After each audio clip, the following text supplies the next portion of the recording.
Shalom Bapak Mama Saudara yang kekasih dalam Tuhan. Kita hari ini akan belajar satu kebenaran firman Tuhan di bawah tema pelajaran dari Natan, manusia menajamkan manusia. Teks yang mendasari tema firman Tuhan kita pada pagi hari ini terambil dari 2 Samuel pasal yang ke-12 ayat yang pertama hingga ayatnya yang ke-15a.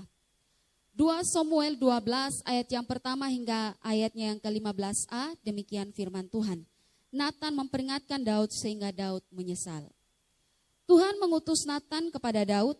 Ia datang kepada Daud dan berkata kepadanya, ada 2 orang dalam satu kota, yang seorang kaya dan yang lain miskin. Si kaya mempunyai sangat banyak kambing domba dan lembu sapi. Si miskin tidak mempunyai apa-apa selain dari seekor anak domba betina yang kecil yang dibeli dan dipeliharanya.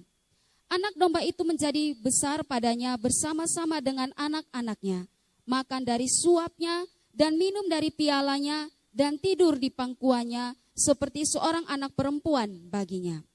Pada suatu waktu, orang kaya itu mendapat tamu. Ia merasa sayang mengambil seekor dari kambing dombanya atau lembunya untuk memasaknya bagi pengembara yang datang kepadanya itu. Jadi ia mengambil anak domba betina kepunyaan si miskin itu dan memasaknya bagi orang yang datang kepadanya itu. Lalu Daud menjadi sangat marah karena orang itu dan berkata kepada Natan, demi Tuhan yang hidup, orang yang melakukan itu harus dihukum mati. Dan anak domba betina itu harus dibayar gantinya 4 kali lipat karena ia telah melakukan hal itu dan oleh karena ia tidak kenal belas kasihan. Kemudian berkatalah Natan kepada Daud, engkaulah orang itu. Beginilah firman Tuhan Allah Israel, akulah yang mengurapi engkau menjadi raja atas Israel, dan akulah yang melepaskan engkau dari tangan Saul. Telah kuberikan isi rumah Tuanmu kepadamu, dan istri-istri Tuanmu ke dalam pangkuanmu. Aku telah memberikan kepadamu kaum Israel dan Yehuda, dan seandainya itu belum cukup, tentu ku tambah lagi ini dan itu kepadamu. Mengapa engkau menghina Tuhan dengan melakukan apa yang jahat di matanya? Uria orang Het itu kau biarkan ditewaskan dengan pedang. Istrinya kau ambil menjadi istrimu, dan dia sendiri telah kau biarkan dibunuh oleh pedang Bani Amon. Oleh sebab itu, pedang tidak akan menyingkir dari keturunanmu sampai selamanya, karena engkau telah menghina aku dan mengambil istri Uria orang Het itu untuk menjadi istrimu.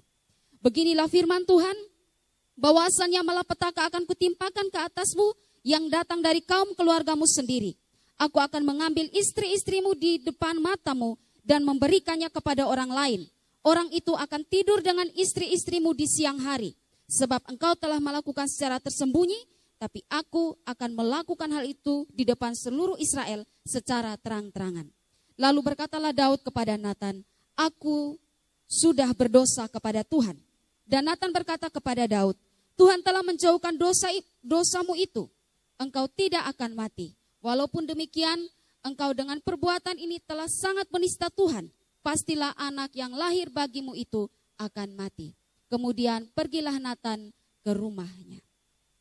Demikian jauh pembacaan firman Tuhan, dan berbahagia adalah setiap kita yang mendengarkan firman Tuhan, merenungkan dan melakukannya dalam kehidupan kita hari lepas hari. Bapak Ibu Saudara yang kekasih dalam Tuhan, Tuhan menciptakan kita manusia ini secara berbeda-beda satu dengan yang lain. Dan kita tahu bahwa ketika Tuhan menciptakan kita berbeda-beda satu dengan yang lain, tujuannya hanya satu, yaitu supaya kita saling melengkapi. Dan karena itu, manusia ini tidak bisa hidup sendiri. Manusia tentu membutuhkan orang lain di dalam kehidupannya. Membutuhkan orang lain atau membutuhkan sesama untuk apa?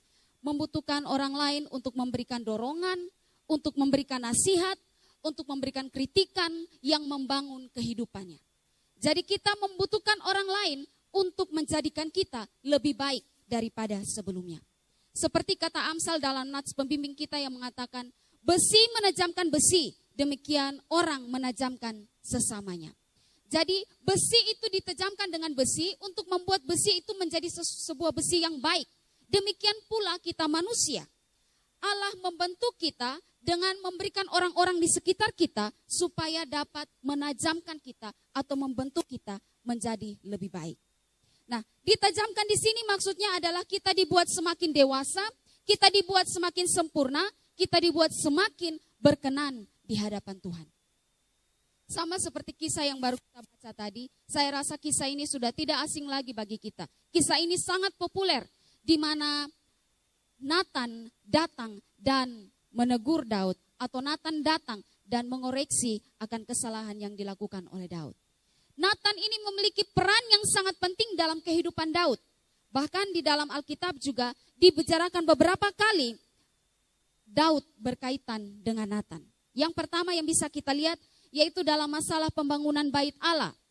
Di situ waktu Daud ingin membangun bait Allah, Daud menyampaikan niatnya atau rencananya kepada Nathan.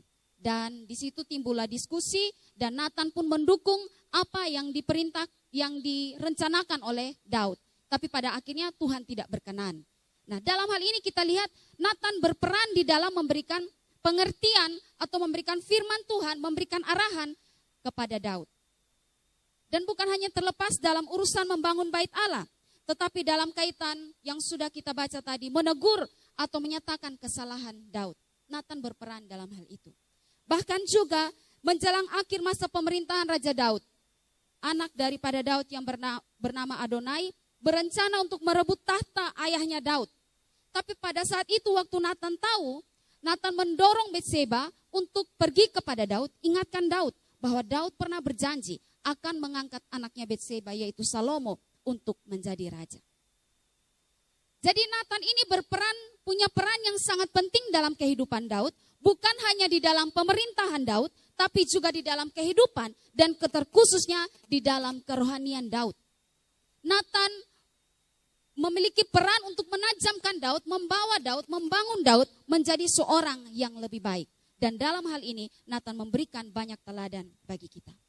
Nah, karena itu Bapak Ibu Mama Saudara yang kekasih dalam Tuhan, hari ini kita akan belajar teladan apa sajakah yang dapat kita lihat dari Nathan berkaitan dengan menajamkan sesama atau membangun sesama. Hal yang pertama yang kita bisa lihat di dalam teladan yang Nathan berikan bagi kita, yaitu adalah Nathan adalah orang yang tunduk pada firman Tuhan. Nathan adalah orang yang tunduk pada firman Tuhan.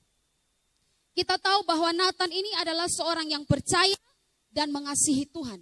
Dan kita juga sudah tahu bahwa Nathan ini adalah orang yang tunduk atau taat kepada firman Tuhan. Nah, hal ini dapat kita lihat dalam beberapa hal. Yang pertama, saya sudah katakan tadi bahwa dalam Daud berencana untuk membangun bait Allah, Nathan setuju dengan apa yang dikatakan atau direncanakan oleh Daud. Dalam 2 Samuel 7 ayat yang 1 hingga ayat yang ketiga dikatakan, ketika raja telah menetap di rumahnya dan Tuhan telah mengaruniakan keamanan kepadanya terhadap semua musuhnya di sekeliling, berkatalah raja kepada Nabi Nathan, lihat aku ini diam dalam rumah dari kayu aras, padahal tabut Allah diam di bawah tenda. Lalu berkatalah Nathan kepada raja, baik, lakukanlah segala sesuatu yang dikandung hatimu, sebab Tuhan menyertai engkau. Jadi waktu Daud punya rencana untuk membangun bait Allah, Nathan begitu sangat mendukung akan apa yang direncanakan. Tetapi rencana dan pikiran mereka itu berbeda atau tidak sejalan dengan apa yang direncanakan oleh Allah. Pada malam hari firman Tuhan datang kepada Nathan dan mengatakan bahwa suruh pergi katakan kepada Daud bahwa bukan Daud yang akan membangun bait Allah, tapi anaknya, keturunannya, putranya yang akan membangun bait Allah. Apakah waktu Nathan dengar, Nathan menjadi kecewa? Tidak. Nathan pergi dan menyatakan apa yang difirmankan oleh Tuhan itu kepada Daud. Sehingga Daud menjadi mengerti dan tahu bahwa bukan dia yang akan membangun bait Allah. Ketika pendapat Nathan tidak selaras dengan firman Allah atau dalam hubungannya dengan membangun bait Allah, waktu firman Tuhan datang dan katakan, bukan ini rencanamu, tapi ini. Nathan penuh kerendahan hati, tunduk dan turut pada firman Tuhan dan menyampaikan kepada rajanya. Dan bukan hanya sampai dalam ketundukannya di dalam membangun bait Allah, tapi yang berikut ketundukannya kepada Allah dapat terlihat jelas saat dia pergi untuk menyatakan atau menegur dosa dan kesalahan yang Daud lakukan. Nathan taat pada firman Tuhan, tunduk pada firman Tuhan, sehingga dia pergi dan menyatakan kepada Daud semua dosa-dosa yang Daud lakukan, yang mungkin Daud tidak sadar dia lakukan apa yang sudah bersalah atau berdosa di hadapan Tuhan. Dan dia pergi dan menyatakan itu walaupun dengan resiko-resiko yang mungkin akan dia hadapi. Jadi Nabi Natan memberikan teladan yang baik dalam ketundukan kepada firman Allah. Dia tunduk pada firman Allah walaupun banyak resiko yang harus dihadapi, tapi dia harus pergi dan menyatakan apa yang benar. Ingatlah bahwa ketundukan kepada seluruh firman Allah membuktikan bahwa kita sungguh-sungguh percaya kepadanya. Ya, kalau kita tunduk, kalau kita percaya kepada Tuhan, maka pasti kita juga akan tunduk kepada semua kebenaran firman Tuhan. Nah, sayangnya dalam kehidupan kita sehari-hari, dengan mudah kita bisa mengatakan bahwa saya mengasihi Tuhan, saya percaya kepada Tuhan, tapi justru kita tidak tunduk kepada firman-Nya. Kita lebih condong ikut kemauan, ikut pikiran, ikut rencana kita daripada memperhatikan, daripada taat, daripada tunduk kepada apa yang difirmankan oleh Tuhan. Contoh, firman Tuhan katakan jangan nyontek, nyontek itu berdosa, tapi berapa banyak anak-anak sekolah yang langgar perintah ini dan akhirnya menyontek. Nyontek, pencuri, korupsi itu dosa. Tapi kita masih saja melakukannya. Kita tidak tunduk kepada firman Tuhan. Firman Tuhan katakan jangan jadi pasangan yang tidak seimbang. Jangan pacaran atau menikah dengan orang yang beragama lain. Atau orang yang tidak seiman dengan Kristus. Tapi karena cinta kita yang besar, elok rupawan, tampan dia, akhirnya kita melupakan apa yang difirmankan oleh Tuhan. Firman Tuhan katakan, hormati, kuduskan dan hormatilah hari Sabat. Hari Sabat dipakai untuk berbakti kepada Tuhan. Tapi kita lebih memilih untuk berekreasi di hari Sabat, untuk mengadakan kegiatan-kegiatan lain di hari Sabat, untuk melakukan hal-hal yang tidak berguna di hari Sabat, untuk kesenangan kita. Tapi kita mengabaikan firman Tuhan. Firman Tuhan katakan, hormati orang tuamu. Tapi masih banyak anak-anak yang berlaku kurang ajar terhadap orang tuanya. Ini membuktikan bahwa kita tidak sungguh-sungguh mengasihi akan Tuhan. Coba lihat ada berapa banyak anak-anak saat ini yang begitu durhaka dan kurang ajar terhadap orang tuanya. Padahal firman Tuhan sudah bilang, hormati orang tuamu. Tapi banyak kita sebagai anak-anak langgar akan hal ini. Kita belum sungguh-sungguh mengasihi Tuhan kalau kita tidak turut pada firman-Nya. Ingat bahwa mengasihi Tuhan dan tunduk atau taat kepada firman Tuhan adalah dua hal yang tidak bisa dipisahkan.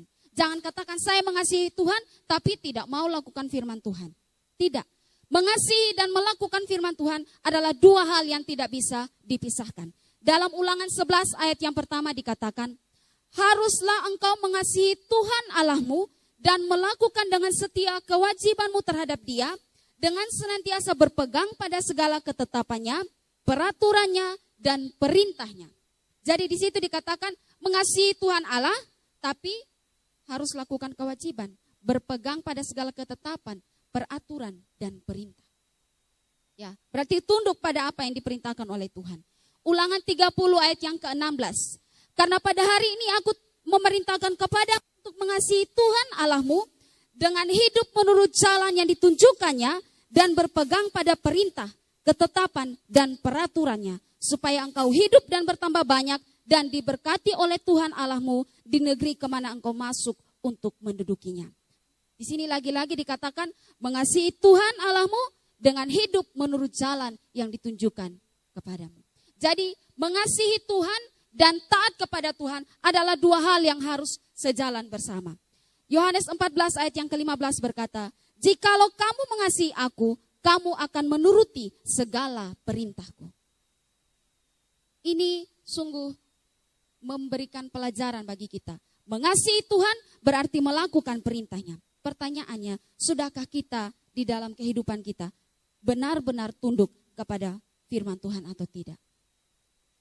Mari kita koreksi diri kita masing-masing. Bagaimana hidup saya dan Bapak Mama semua yang mengatakan bahwa kita sudah mengasihi Tuhan, percaya kepada Tuhan. Berapa banyakkah kita sudah melakukan firman Tuhan ini? Tunduk dan taat kepada kebenaran firman Tuhan. Ketundukan kepada firman Tuhan akan menolong kita secara pribadi untuk kita lebih peka terhadap apa yang namanya dosa. Dan membuat kita tidak berkompromi dengan dosa. Dan juga ketundukan kepada firman Tuhan akan memberikan kita kemampuan untuk dapat menyatakan sebuah perbuatan yang tidak baik dan juga dapat menyatakan apa yang benar yang sesuai dengan kebenaran firman Tuhan. Saat kita menyatakan apa yang benar, jika ada yang berbuat salah, maka kita sementara membangun atau menajamkan orang lain. Misalnya kalau kita yang sudah kenal Tuhan, tunduk pada kebenaran firman Tuhan, kita lihat teman kita nyontek, kita bisa arahkan dia, oh nyontek itu tidak baik, harusnya begini dan begitu. Atau teman kita atau mungkin orang-orang yang terkasih kita berada dalam kehidupan dan pergumulan yang tidak benar atau kehidupan yang tidak benar, kita yang sudah tahu firman Tuhan, tunduk pada firman Tuhan, melihat itu salah, kita dimampukan untuk menyatakannya. Mari belajar pada Natan yang tunduk pada firman Tuhan. Dia mampu untuk menyatakan apa yang benar dan akhirnya mampu menolong Daud untuk menyadari dosa-dosanya. Saat dia menyatakan apa yang benar, mengoreksi apa yang salah dalam diri Daud, dia sementara membangun Daud dan menajamkan Daud menjadi orang yang lebih baik. Saat kita tunduk pada firman Tuhan dan mengasihi Tuhan dengan sungguh-sungguh, maka kita juga bisa dipakai oleh Tuhan untuk dapat membangun dan menajamkan sesama. Jadi ini teladan pertama yang Natan berikan kepada kita tentang ketundukannya pada firman Tuhan. Teladan kedua yang bisa kita lihat dari Natan di dalam hal menajamkan sesama, yaitu bahwa Natan berani menyatakan kesalahan atau dosa. Ya, Bapak Mama Saudara yang kekasih dalam Tuhan, dalam hal menyatakan kesalahan atau dosa, mungkin ini bukan perkara yang mudah, bukan perkara yang sulit bagi kita. Karena kalau soal kritik mengkritik, koreksi mengoreksi, tembak menembak kesalahan orang, wah kita jagonya, bahkan kita bersemangat.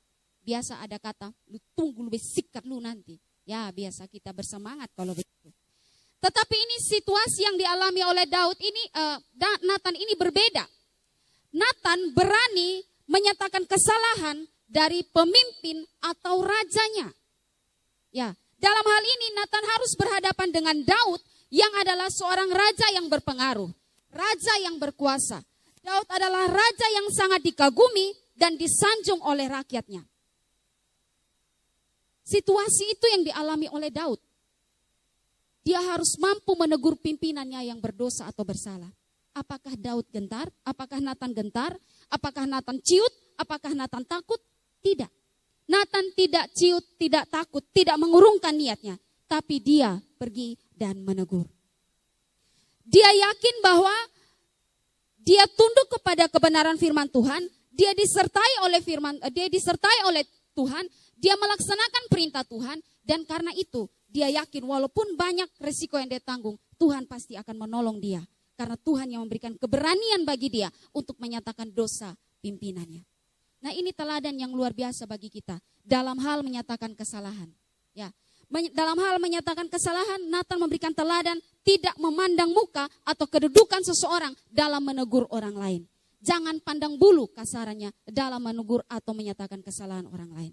Sering kita hanya berani menyatakan kesalahan jika orang yang salah itu adalah orang yang biasa, orang yang tidak punya pengaruh, orang yang mungkin tidak terlalu kaya, sederhana. Kita mampu, berani malahan, biar beta hadapi dia, sampai cikar dia nanti. Kita berani.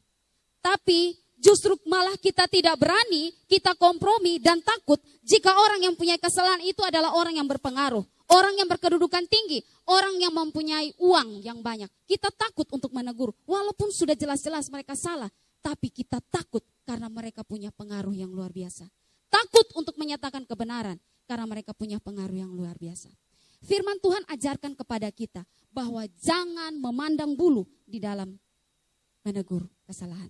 Mari kita lihat ayat ini dalam Ulangan yang pertama ayat yang ke-17. Dikatakan, dalam mengadili jangan pandang bulu. Baik perkara orang kecil maupun perkara orang besar harus kamu dengarkan. Jangan gentar terhadap siapapun. Sebab pengadilan adalah kepunyaan Allah. Tetapi perkara yang terlalu sukar bagimu harus kamu hadapkan kepadaku supaya aku mendengarnya. Dikatakan, jangan pandang bulu, jangan gentar terhadap siapapun. Imamat 19 ayat 15 dikatakan, jangan kamu berbuat curang dalam peradilan. Janganlah engkau membela orang kecil dengan tidak sewajarnya, dan janganlah engkau terpengaruh oleh orang-orang besar. Tetapi engkau harus mengadili orang sesamamu dengan kebenaran. Dua firman Tuhan ini atau dua ayat yang kita baca ini berbicara tentang bagaimana mengadili itu dengan benar. Bagaimana membela perkara itu dengan seadil-adilnya tanpa terpengaruh dia orang besar atau orang kecil. Nah, kalau kita mau tarik aplikasi lebih lanjut dari dua ayat ini, maka ayat ini juga bisa berlaku bahwa dalam menegur seseorang, jangan pernah pandang bulu. Jangan lihat dia orang kecil, saya berani tegur dia. Tapi kalau dia orang besar, wah masih maklumi sedikit, kompromi sedikit karena dia orang besar. Firman Tuhan bilang jangan pandang bulu, jangan gentar terhadap siapapun. Misalnya di gereja, jemaat tidak berani tegur pendeta kalau pendeta salah sebab dia pimpinan kami. Dalam hal dalam gereja pun juga, pendeta tidak berani menegur majelis atau jemaat yang salah karena jemaat tersebut kaya atau berpengaruh di dalam gereja. Takut kalau teguran atau menyatakan kesalahan, maka akan berdampak pada pendapatan gereja. Karena dia orang kaya, dia berpengaruh, walaupun dia salah, saya kalem-kalem saja. Karena takut kalau dia pergi, pendapatan gereja berkurang. Atau kita tidak berani menegur atau menyatakan kesalahan atau hal yang tidak benar terhadap atasan kita, mungkin pimpinan kita. Walaupun kita sudah tahu mereka melakukan pemalsuan dokumen-dokumen. Ya, ada kesaksian dari pemuda, ada melakukan pemalsuan tanda tangan, kompromi dan segala macam. Kita takut untuk katakan bahwa itu tidak benar. Karena mereka berkuasa. Anak-anak juga tidak berani menyatakan kalau orang tuanya itu salah. Tidak sesuai dengan kebenaran firman Tuhan. Takut dimarahi dan sebagainya. Mari kita lihat bahwa di dalam poin pertama yang saya sudah katakan bahwa kita harus bersikap tunduk pada kebenaran firman Tuhan. Jika kita melihat hal-hal ini, melihat dosa, maka kita akan punya kepekaan untuk mampu dan berani menyatakannya. Menyatakan yang salah tanpa memandang muka atau tanpa memandang bulu. Saudara, teguran itu berguna bagi kita dan juga berguna bagi orang lain. Jangan kira teguran itu tidak ada faedahnya. Teguran itu berguna bagi orang lain dan juga bagi kita. Amsal 6 ayat 23 berkata, Karena perintah itu pelita dan ajaran itu cahaya dan teguran yang mendidik itu jalan kehidupan. Ya. Teguran yang mendidik itu adalah jalan kehidupan. Amsal 13 ayat yang ke-18 berkata, Kemiskinan dan cemooh menimpa orang yang mengabaikan didikan. Tapi siapa mengindahkan teguran, ia dihormati. Amsal 15 ayat 32. Siapa mengabaikan didikan, membuang dirinya sendiri. Tapi siapa mendengar teguran, memperoleh akal budi. Ya, jadi teguran itu berguna bagi kita. Berguna bagi orang lain dan berguna bagi kita. Dikatakan teguran itu yang mendidik itu jalan kehidupan. Orang yang mengindahkan teguran dihormati. Orang yang mendengarkan teguran memperoleh akal budi. Jadi beranilah untuk menyatakan sesuatu yang tidak benar. Karena itu berguna bagi orang yang bersalah dan juga kalau kita salah orang tegur kita, terimalah karena itu berguna bagi pribadi kita.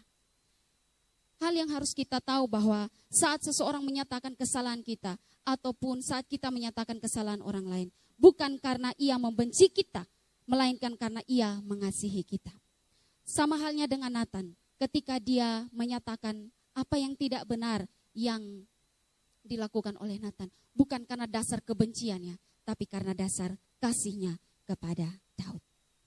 Mother Teresa, saya tadi buka-buka internet, saya baca, Mother Teresa berkata, lawan dari kasih bukanlah kebencian, tapi ketika kita tidak peduli kepada orang lain. Mungkin kita tidak membenci orang tersebut, tapi saat kita tidak peduli, acuh tak acuh lihat dia salah juga kita tidak mau peduli, maka sebenarnya kita tidak mengasihi orang tersebut. Salah satu wujud kepedulian adalah mau menegur dan mau menasihati orang yang bersalah. Teguran itu mungkin awalnya membuat duka cita, tapi pada akhirnya membawa sukacita. Setiap teguran itu membangun dan membentuk kita menjadi lebih baik. Ya, jadi kalau mengasihi itu bukan hanya karena kita tidak membenci, jadi kita mengasihi. Tapi ketidakpedulian kita pada orang lain juga menunjukkan sikap tidak mengasihi. Ya, karena itu kalau lihat yang salah, maka katakanlah karena wujud dari kasih kita. Seorang teman saya pernah kelakar bilang begini, kamu ketong sone bisa dapat cium bau mulut kita sendiri yang dapat mencium adalah orang lain. Hanya orang terdekatmu saja yang akan peduli dan bersedia mengatakan kepadamu agar kamu dapat menjaga kesehatan mulutmu. Ya, ngaco kadang. Kata-kata ini saya lihat kelakar kayak bagaimana, tapi memang betul. Hanya orang-orang terdekat yang akan memperhatikan dan katakan, hei kau jaga kau pun kebersihan mulut, bau mulut kalau omong dia orang. Mungkin itu kasar, tapi itu berguna bagi kita. Amsal 27 ayat yang ke-6 berkata, seorang kawan memukul dengan maksud baik, tapi seorang lawan mencium secara berlimpah-limpah. Ya, seorang kawan memukul dengan maksud baik. Dia beri teguran, dia mengasihi. Saya sangat bersyukur karena dalam hidup saya dikelilingi oleh orang-orang yang mengasihi saya. Beberapa waktu lalu saya punya pengalaman pribadi. Saya tidak punya maksud menyinggung atau melakukan apa-apa, tapi saya tag sebuah gambar itu ada bikin tangan begini, lo gak suka sama gue, masalah buat lo. Itu gambar yang saya tag, tapi tiba-tiba ada salah satu orang inbox ke saya, Kak, kalau ada masalah pribadi atau ada masalah apa, jangan di-upload di Facebook. Saya heran, saya tidak punya pikiran untuk, maksudnya tidak singgung apa-apa, lucu aja baca gambarnya itu lucu. Tapi itu berguna bagi saya dan saya menerima. Karena bagi saya tidak ada apa-apa, tapi mungkin orang yang baca, orang mulai persepsi berbeda dengan gambar yang saya tag tersebut. Dan itu menurut saya berguna dan membangun saya untuk bisa koreksi bahwa, oh saya salah dan yang benarnya harus begini. Ya. Dan itu saya merasa bukan karena dia benci saya, tapi karena dia mengasihi saya. Ya.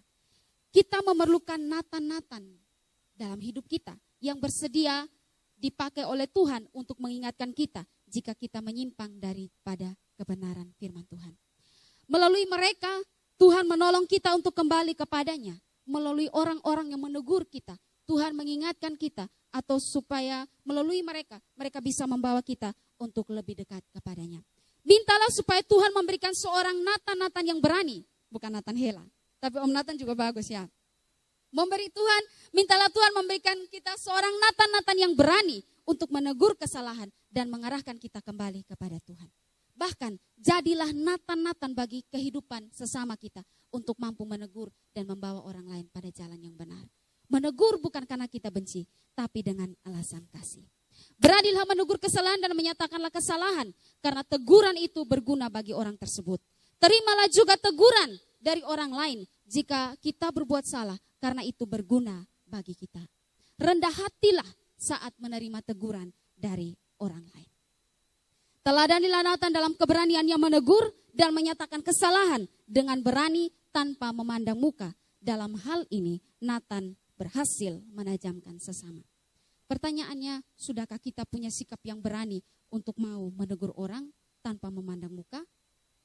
Kalau masih rasa takut-takut, rasa was-was, berdoa kepada Tuhan, minta keberanian, minta hikmat supaya kita mampu menyatakan kesalahan, menyatakan apa yang salah supaya orang tersebut bisa memperbaiki diri dan kita sementara menajamkan orang tersebut atau membangun orang tersebut atau mengarahkan orang tersebut pada kehidupan yang lebih baik.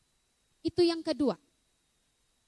Yang ketiga, teladan daripada Nathan dalam hal menajamkan sesama, yaitu Nathan seorang penasehat yang baik. Ya. Yang pertama, Nathan tunduk pada firman Tuhan. Yang kedua, Nathan berani menyatakan kesalahan tanpa memandang muka atau memandang bulu. Yang ketiga, Nathan seorang penasehat yang baik. Nathan seorang penasehat yang baik ini kita dapat lihat dalam beberapa hal. Yang pertama, bahwa ia berhikmat saat menegur Daud. Ya. Ia berhikmat saat menegur Daud. Nah, Bapak Mama Saudara yang kekasih dalam Tuhan, dalam menegur atau menyatakan kesalahan, hikmat itu penting sekali atau sangat dibutuhkan.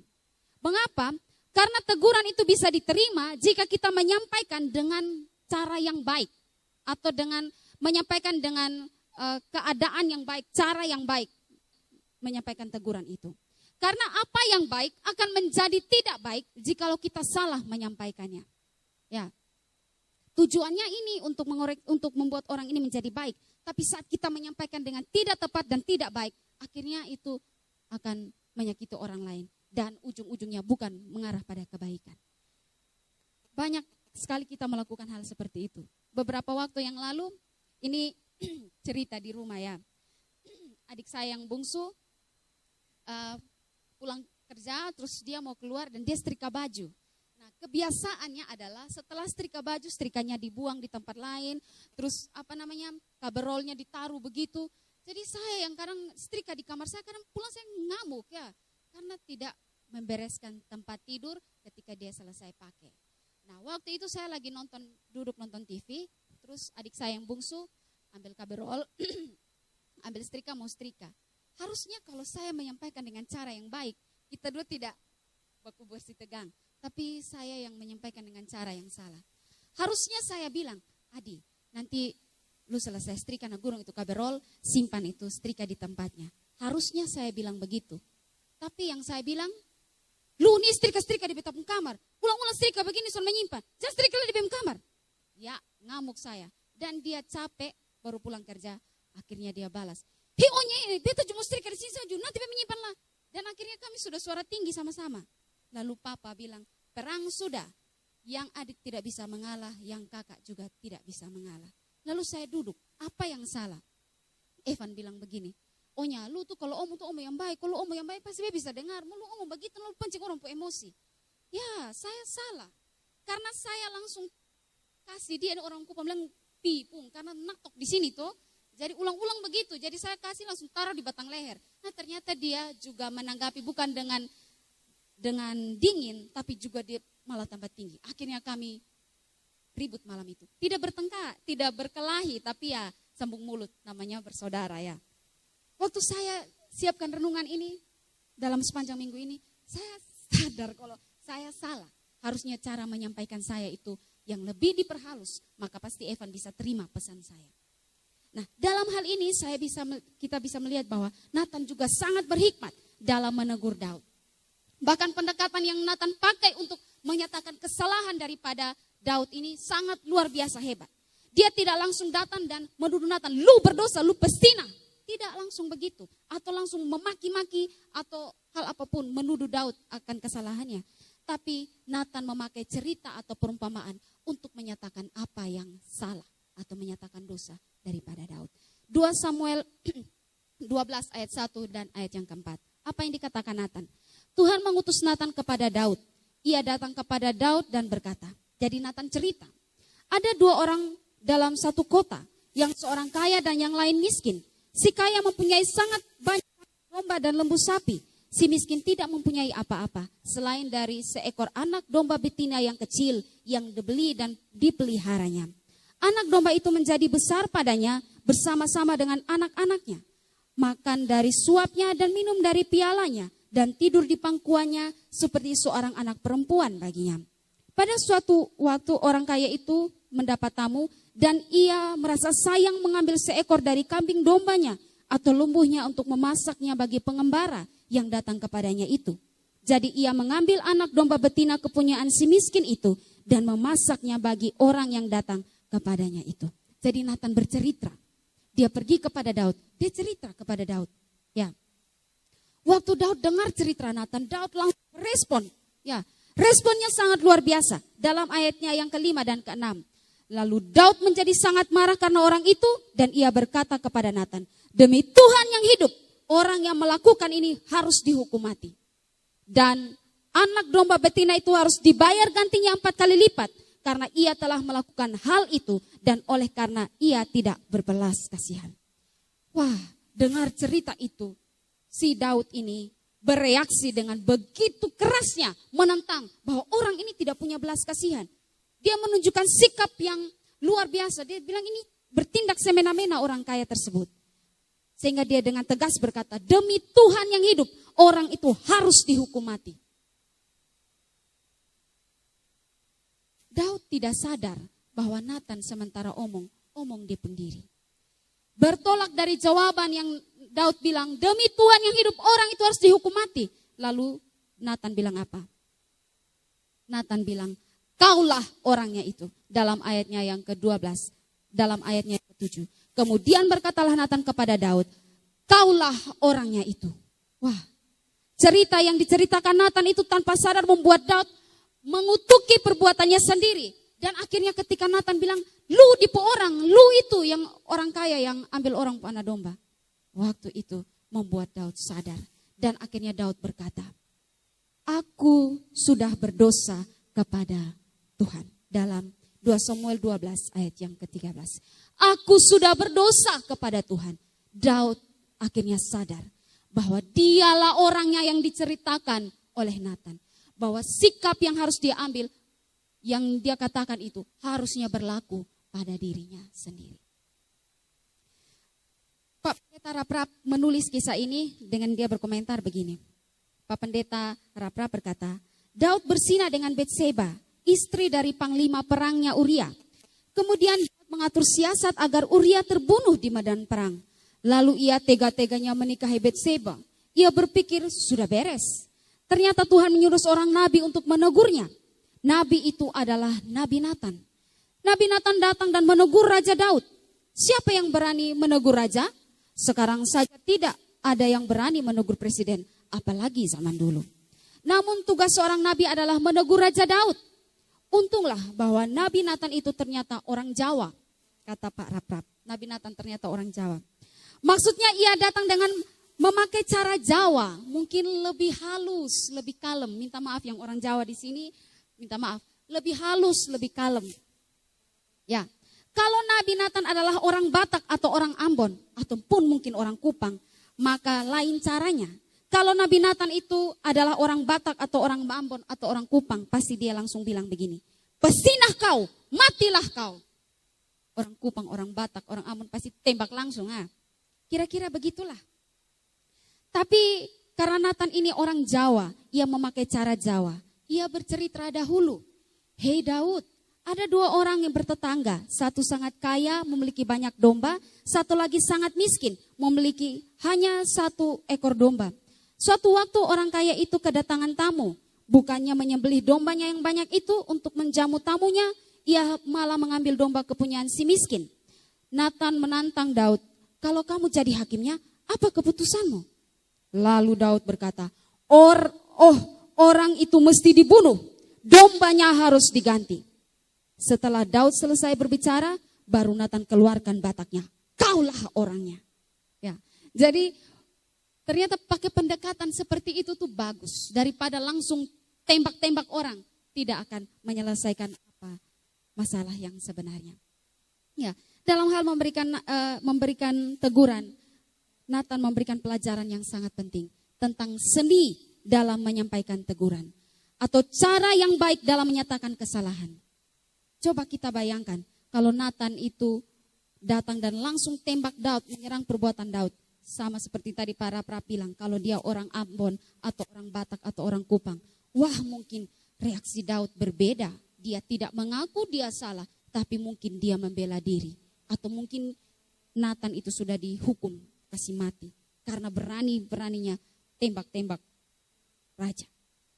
Nah, tapi dalam kehidupan kita seringkali kita melakukan hal yang keliru dalam menegur atau menyatakan kesalahan orang lain.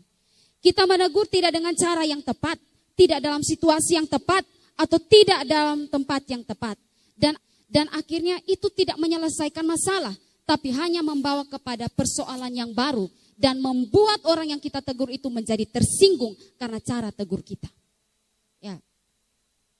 Harusnya bisa dipanggil baik-baik baru tegur, tapi ini ngamuk, tegur, bertengkar, berteriak, mempermalukan orang di muka umum. Itu bukan cara yang baik atau cara yang bijak menurut saya. Kalau bisa dibicarakan baik-baik atau ditegur dengan cara yang baik, maka boleh. Teguran akan bisa diterima jika cara menyampaikannya itu baik dan pada tempat yang tepat. Amsal 15 ayat yang pertama hingga ayat yang kedua berkata, jawaban yang lemah lembut meredakan kegeraman, tapi perkataan yang pedas membangkitkan marah. Lidah orang bijak mengeluarkan pengetahuan, tapi mulut orang bebal mencurahkan kebodohan. Kalau jawaban yang lemah lembut itu mampu meredahkan kegeraman. Amsal 15 ayat yang ke-23. Seorang bersuka cita karena jawaban yang diberikannya, dan alangkah baiknya perkataan yang tepat pada waktunya. Amsal 25 ayat yang ke-11. Perkataan yang diucapkan tepat pada waktunya adalah seperti buah apel emas di pinggang perak. Jadi kata-kata kita, cara tegur kita, bagaimana kita berucap pada orang lain, itu patut kita pikirkan. Supaya kita menegur mereka, tapi dengan maksud membuat mereka sadar akan kesalahan mereka. Bukan untuk membuat mereka tambah tersinggung lagi dengan cara kita. Karena itu dalam hal ini Nathan memberikan pelajaran yang penting tentang berhikmat di dalam menyampaikan teguran. Sudahkah kita juga berhikmat dalam menyampaikan teguran, menyatakan kesalahan kepada orang lain? Kalau belum belajar daripada Nathan, Nathan memberikan banyak manfaat bagi kita. Yang kedua, Nathan itu berhikmat dalam hal ia memberikan pengharapan dan keyakinan jalan penyelesaian. Ya, waktu Nathan katakan kepada Daud, "Kaulah orangnya." Daud akhirnya sadar bahwa dia orang berdosa. Daud akhirnya sadar bahwa dialah orang yang dimaksudkan. Daud menyadari dosa-dosanya. Dia menyesal dan dia mengaku di hadapan Tuhan bahwa dia telah berdosa kepada Tuhan. Kita bisa lihat dalam Mazmur pasal yang ke-51. Itu mengungkapkan bagaimana penyesalan atau pengakuan Daud akan dosa-dosanya. Dan di saat Daud mulai meratapi akan dosanya, sadar akan dosanya, Nathan memberikan pengharapan dan dorongan akan penyelesaian dosanya. Dalam 2 Samuel 12 ayat yang ke-13b berkata, "Dan Nathan berkata kepada Daud, Tuhan telah menjauhkan dosamu itu dan engkau tidak mati." Nathan tidak mengintimidasi atau menekan Daud dengan kesalahan yang Daud sudah lakukan. Membuat Daud terpojok, terus menyudutkan Daud. Tidak. Tapi ketika Daud sudah sadar, Nathan datang dan memberikan dorongan dan pengharapan untuk dia bisa bangkit dan menjadi sesuatu yang berbeda. Nah, ini penting yang harus kita ingat. Bahwa seringkali kita hanya senang mengoreksi kesalahan orang, tegur orang, tembak orang,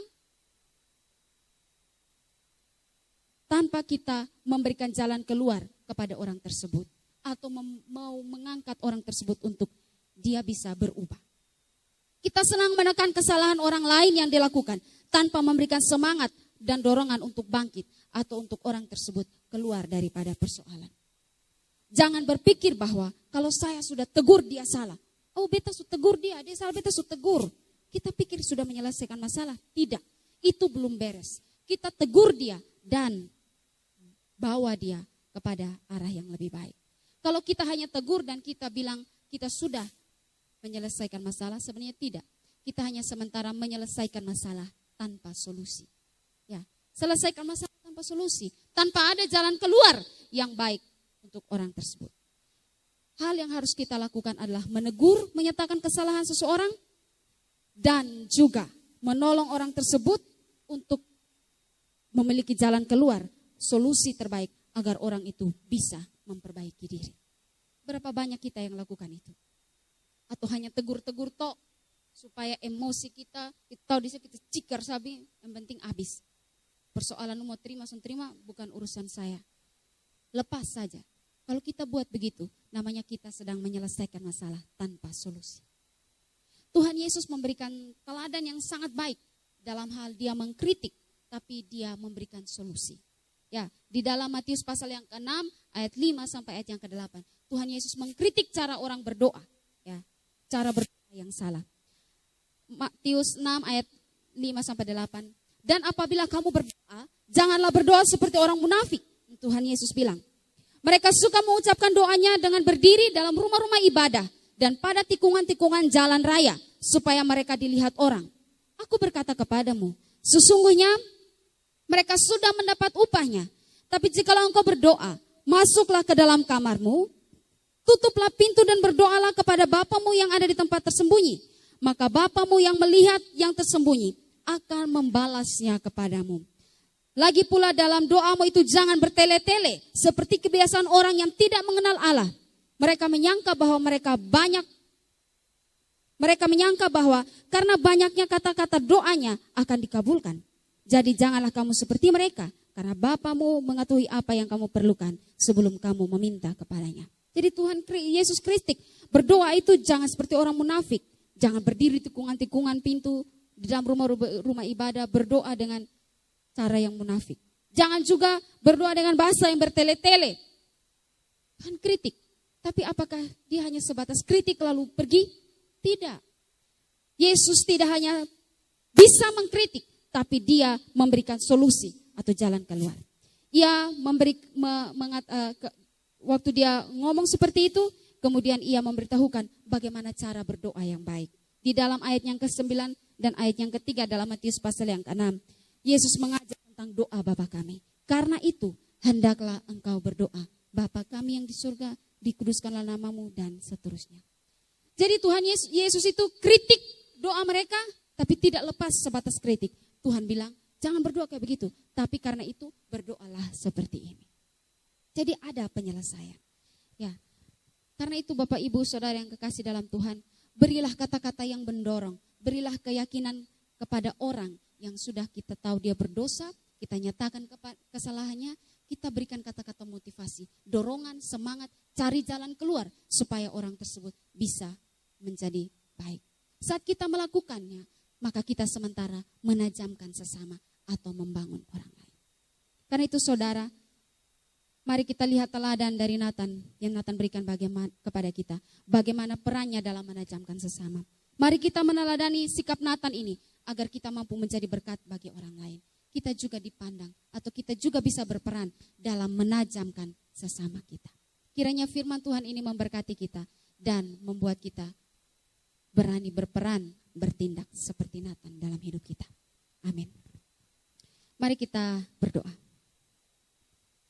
Bapa di sorga, kami mengucap syukur dan berterima kasih padamu Tuhan. Hari ini kami boleh belajar satu kebenaran firman Tuhan yang singkat dari Nathan.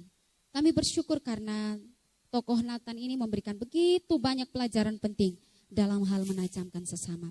Dia tunduk pada kebenaran firman Tuhan dan membuat dia peka terhadap dosa, berani menyatakan kesalahan.